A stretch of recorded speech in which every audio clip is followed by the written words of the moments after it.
It can be a difficult balance, maintain growth while moving towards a low-carbon economy.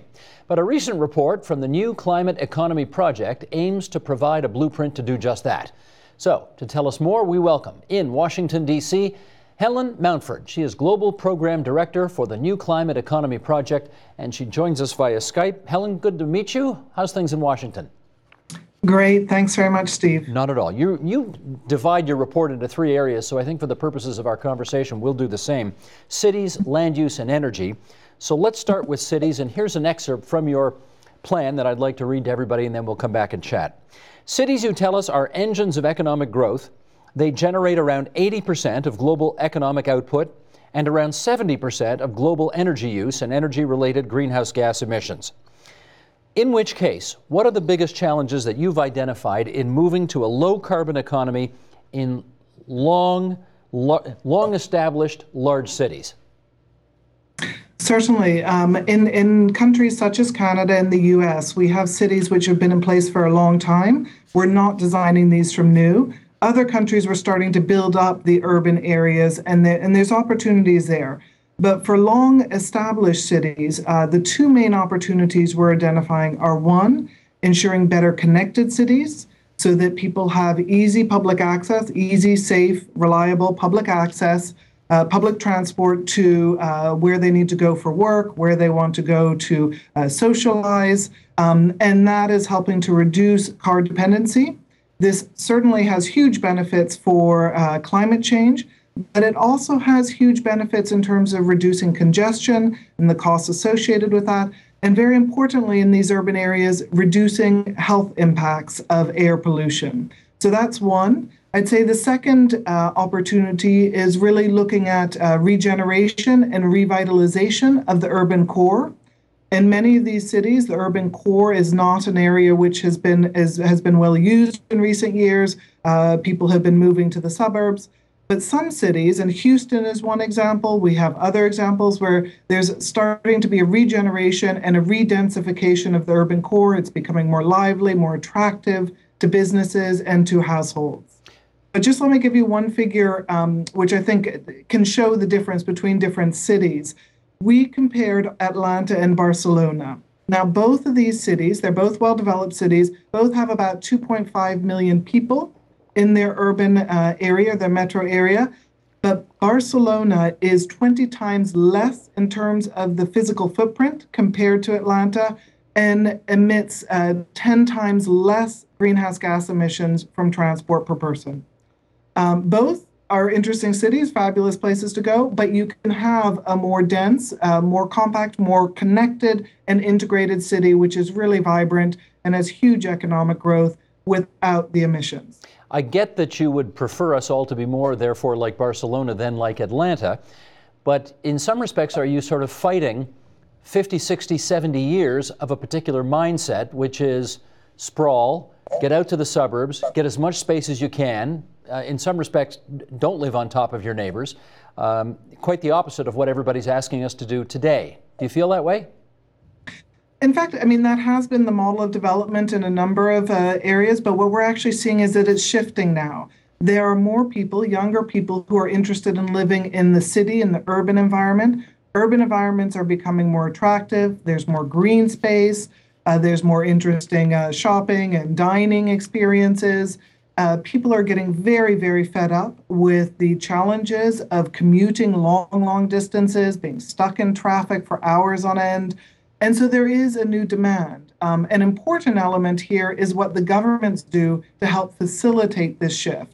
And they can put in place policies which make it more attractive to move to the urban core, which make this more possible. Los Angeles is one, for example, where there's a particular focus on development around the transit zones. And so they're really looking at how to better develop around where there is public transport already.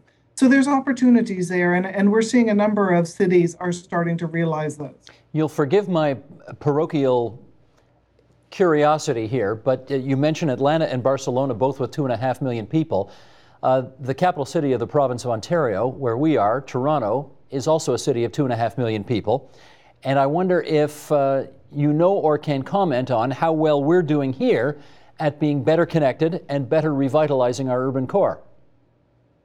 I don't have the figures to date for Toronto to hand, but I do have to say I know there's a lot of discussion that's going on there about the public transport system and how to ensure better, higher quality, and more reliable public transport. And I think, as I mentioned before, that's absolutely critical for the cities that are already well established. That's a critical element of ensuring both economic growth and attractiveness of the city to business, to investment, and to high quality workers, and also critical for reducing climate change. Well, in fact, we have a municipal election 3 weeks today, and for the first time, I think in memory, public transit actually is, I think for many people, the #1 issue in the campaign here in Toronto. So thank you for that. Second, let's go to one of the second things that you talked about in your report, namely land use. And to that end, I'm going to, again, quote an excerpt from your report, and then we'll chat about that. Restoring just 12% of the world's degraded agricultural land could feed 200 million people by the year 2030, while also strengthening climate resilience and reducing emissions. So again, to that end, what do you think is needed to restore degraded agricultural land in the face of changing weather patterns, for example, that are making the drier areas drier and the wetter areas more flooded? Mm-hmm. What we already see today is that about a quarter of the world's agricultural lands are currently severely degraded. This means they are not producing as much agricultural crops as they could possibly do. And that also means they're more vulnerable to the impacts of a coming climate change. So they're more vulnerable to the droughts and the floods. So what we're looking at is how can you actually increase agricultural productivity while also increasing resilience to floods and storms and drought, and also help reduce climate emissions. And there are a number of ways you can do so. We've got some wonderful examples in the report, one from Niger. There's two regions, the Maradi and Zinder region, where there's been a real focus on increasing agricultural productivity. It's helped to more than double real farm income for over 1 million households. Another example is in China. There's the Loess Plateau, where there's been a focus on increasing agricultural productivity, reducing soil loss. This was leading to pollution problems. We had dust coming into Beijing as a result of this. And the result of this is that it's helped to lift 2.5 million people out of poverty. So we've had real income boosts, benefits in terms of development, but also helped to reduce emissions from agriculture in those areas and help to increase resilience. Now, one of the things that's needed is better information, better technology. Particularly, we're looking at things like weather stations and systems to help diffuse satellite data, for example, by mobile phones to farmers, so that they know what's going on, better training and capacity building. So it's some finance and investment that's needed, and it's also some training and capacity on the ground to get farmers putting in place the kind of practices which can help boost agricultural productivity and reduce emissions. Do you see Canada as having a particular role to play when it comes to land restoration? Well, certainly in terms of Canada's international activities, Canada is one of the countries that is working with a lot of the countries where we have degraded agricultural lands, for example, in Africa or Southeast Asia, and helping to put an emphasis on this would be useful. We also called in the report for more research and development focus on agriculture and climate resilient and low emitting agriculture in particular. And this is something which Canada is one of the countries that can help support that. Okay, we've talked cities, we've talked land use. Let's talk the third pillar right now, and that would be energy. And again, an excerpt from your report.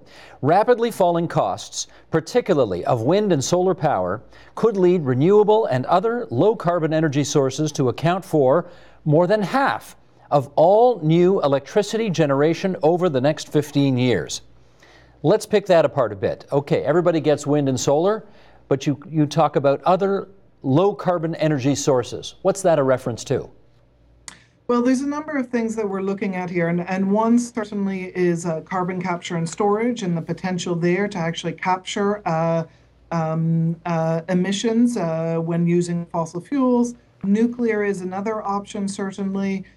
We're looking in terms of vehicles and what can be done with low-carbon fuels or increased electrification of vehicle stocks. So there's a few options there. On solar, I mean, one of the things we do emphasize very strongly in the report is the last 5 to 10 years, we've seen amazing developments, both in terms of the capacity of renewable energy, wind capacity, for example, but also in terms of reductions in the cost of these. So solar, for example, the components today are half as much, they cost half as much as they did in 2010, just 4 years ago. So the cost reductions there have been enormous. And what we're finding is many are not actually aware entirely of how cost competitive renewables now are today compared to fossil fuels. And that's one of the messages we're trying to emphasize in order to inform decisions on power development. Competitive now and presumably even more so as we go forward? Absolutely, absolutely. Okay, let me follow up on one angle in that answer, and that was the nuclear issue, because of course, for a lot of people, that's still a highly controversial approach. We depend on half of our power in this province on nuclear, and France is, almost all of it depends on nuclear. I see China going ahead with 28 new nuclear reactors, but I see Canada doing precious little, and the United States also doing very, very little when it comes to new nuclear build. So what do you really see the future of nuclear power being to this overall effort? I mean, nuclear, as I mentioned, is one of the options in terms of moving towards more low carbon. What we have suggested is that what governments and those looking to put new power capacity in place should do is a full cost benefit assessment of all the different options on the table. So both to understand which options have low carbon benefits, but also what are their costs. And as we mentioned, renewables, the costs are coming down. In terms of nuclear, it's important to think about the full costs associated with nuclear power, including how to manage the waste at the end, and also to think about some of the other co-benefits. Both nuclear but also renewables have strong benefits in terms of reduced local air pollution. And what we're finding is that a number of the countries starting to make these decisions are really starting to factor in some of the understanding of the costs of air pollution better into their decisions, and that's helping to tip the balance towards renewables and low carbon energy. So when an environmentalist, perhaps quite a stringent environmental group comes on this program and says, no nukes, never again, you think they're wrong? For each country, it's up to them to make the decision about which technological options they're comfortable moving ahead with. So it really, I mean, that is really up to governments and the voting public to decide for any country. Those that do wish to go ahead with nuclear, what we'd want to ensure is that there are the appropriate environmental and social safeguards in place so that it is safe. Okay, let me ask you about subsidies, because of course there are all sorts of tax breaks out there for all sorts of different energy options. We know the oil companies have been getting very large tax breaks for a long time to do their exploration. There are, of course, subsidies in place to encourage wind and solar that have been coming on stream over the last 5 to 10 years. What role do you think energy subsidies need to play in shifting the world to a low-carbon economy? Mm-hmm. Yep, certainly. I mean, one of the things we looked at in the report are, in particular, the very large subsidies that continue to support fossil fuel production and exploration and consumption. And at the moment, globally, those are about $600 billion per year supporting fossil fuels. It's enormous. In comparison, renewable energies benefit from about $100 billion per year in subsidies, so it's less. It is urgent that countries take action to start phasing out and reforming those that are supporting fossil fuels. It's not, there are many examples that we try and highlight of where countries have successfully done so. Not always easy, we realize that. On the other hand, this is a lot of money which is going to support greenhouse gas emissions, climate, and it's not clear that in the case of the producers, the oil and gas companies really need these subsidies for what they're doing.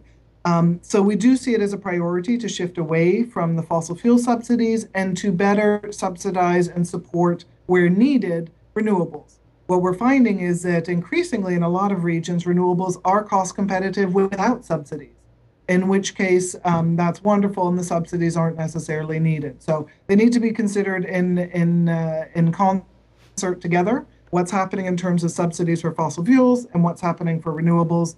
and putting in place a structure which can support the shift.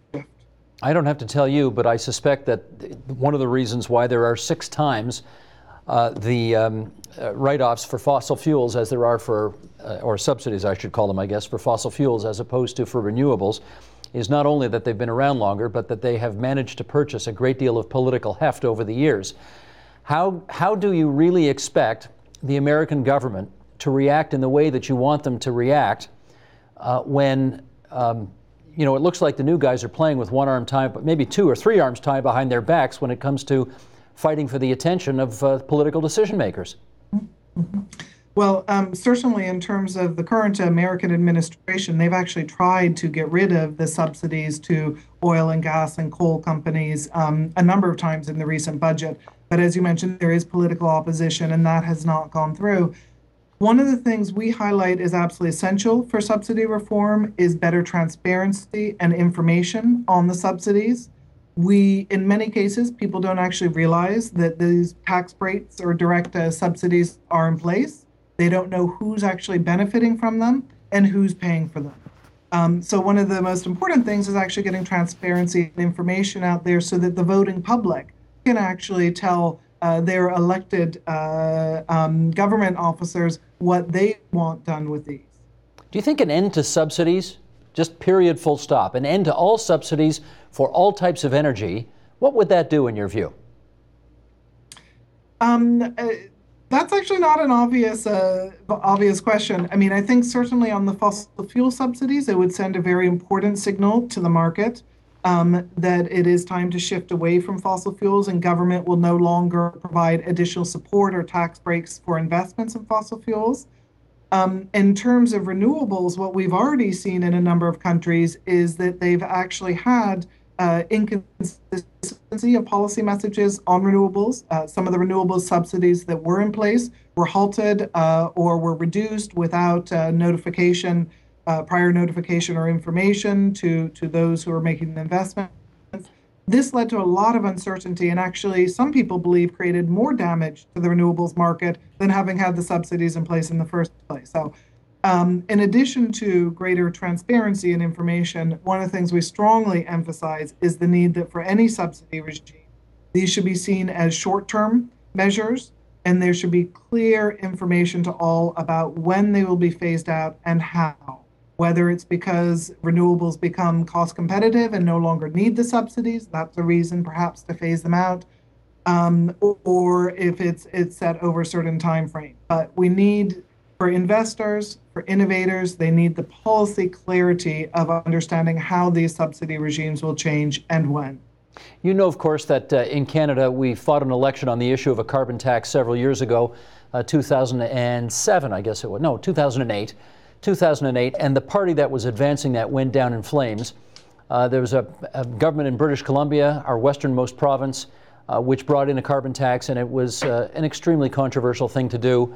Mm-hmm. How much, in some respects, you're asking politicians to put a noose around their neck in order to get through what you think we need to get through, namely putting a price on carbon so that we can heal the planet. That's a tough ask, isn't it? I think there's actually been a remarkable amount of progress recently on carbon pricing in different forms. So one thing that is surprising to many is that already today we have 40 countries worldwide which have carbon pricing in place. There's another 20 subnational provinces, states, etc., that have carbon pricing in place, and 26 more countries or subnational regions are planning them.